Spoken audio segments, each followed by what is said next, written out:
کیا ایمان کو مضبوط کرنے اور باڈی بلڈنگ میں کچھ مماثلت ہے؟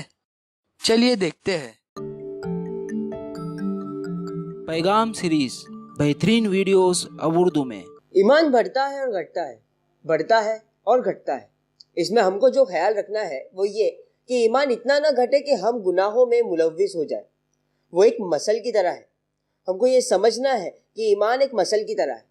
اگر میں جم جاؤں اور پہلے ہی بار میں 50 پاؤنڈ کا ویٹ اٹھانا طے کروں تو یہ میری پہلی اور آخری ورزش ثابت ہوگی۔ ایٹ لیسٹ 1 مہینے کے لیے تو ایسا ضرور ہوگا، کیونکہ میرے مسلز پہلے ہی بار میں اتنا لوڈ نہیں برداشت کر پائیں گے۔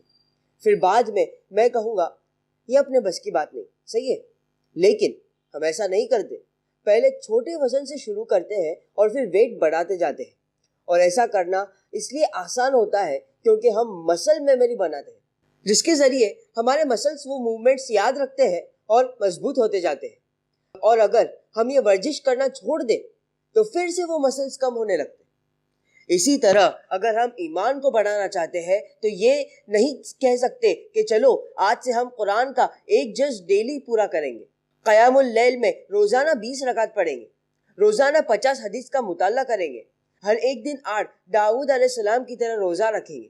کوشش یہ ہے کہ ایک عام مسلمان سے ڈائریکٹ سپرمین مسلمان بننا ہے، لیکن ایسے بات نہیں بنتی۔ اپنے آپ کو سپرمین سمجھ کے بلڈنگ سے چھلانگ لگائیں گے اور سیدھے زمین پر گریں گے۔ ایسا نہیں، بلکہ ہم کو سٹیپ بائی سٹیپ جانا پڑے گا۔ ہم کہہ سکتے ہیں کہ آج سے میں فجر سے پہلے کی 2 رکعت سنت موقدہ روزانہ پڑھوں گا۔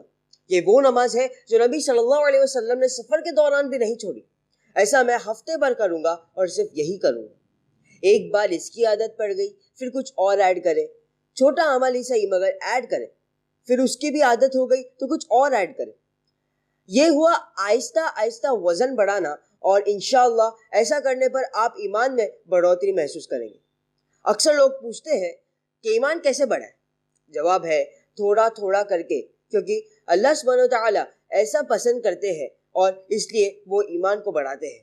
نبی صلی اللہ علیہ وسلم نے ایک مرتبہ فرمایا، جس کا مفہوم ہے اللہ سبحانہ وتعالی ایسے اچھے اعمال کو پسند کرتے ہیں جو مسلسل کیے جائے بنسبت ایسے بڑے اعمال کے جو ایک مرتبہ کر کے چھوڑ دیا گیا۔ ہم طے کر سکتے ہیں کہ آج سے صدقہ دیں گے، 5 روپے ہی صحیح مگر روزانہ دیں گے، اور ایک غلہ بنا کر مہینے بھر 5 روپے ڈیلی جمع کریں گے، اور آخر میں کوئی اچھے کام کے لیے وہ جمع رقم دے دیں گے۔ پھر آپ کو محسوس ہوگا کہ 5 روپے کافی نہیں، اور دینا چاہیے، اور جب آپ اور دیں گے تو آپ کو اور ملے گا اور آپ اور دے سکیں گے۔ ایک ایسا عمل شروع ہو جائے گا جس سے آپ جیت نہیں پائیں گے۔ یہ ایسا ہے کہ کسی کے پاس 2 ہاتھ ہے اور وہ ایک ہاتھ سے 10 روپے کسی کو دیتا ہے تو کوئی دوسرے ہاتھ میں 20 روپے رکھ دیتا ہے۔ ایک ہاتھ سے جاتا ہے تو دوسرے ہاتھ میں آتا ہے اور آتے ہی رہتا ہے۔ یہ صدقہ جاریہ ہے جو کبھی ختم نہیں ہوتا۔ اگر تم میں سے کوئی یہ سوچتا ہے کہ وہ دینے میں اللہ کو ہرا سکتا ہے تو وہ ایسا 1 مہینے تک کر کے دیکھے، اور اگر آپ یہ کرتے ہوئے غریب اور بے گھر ہو گئے تو مجھے کال کرے، میں آپ کو گھر دوں گا۔ ایسا نہیں ہونے والا۔ اخلاص کے ساتھ اگر اللہ سبحانہ وتعالیٰ کے لیے دیں گے تو نبی صلی اللہ علیہ وسلم نے فرمایا، جس کا مفہوم ہے میں 3 باتوں پر قسم کھاتا ہوں۔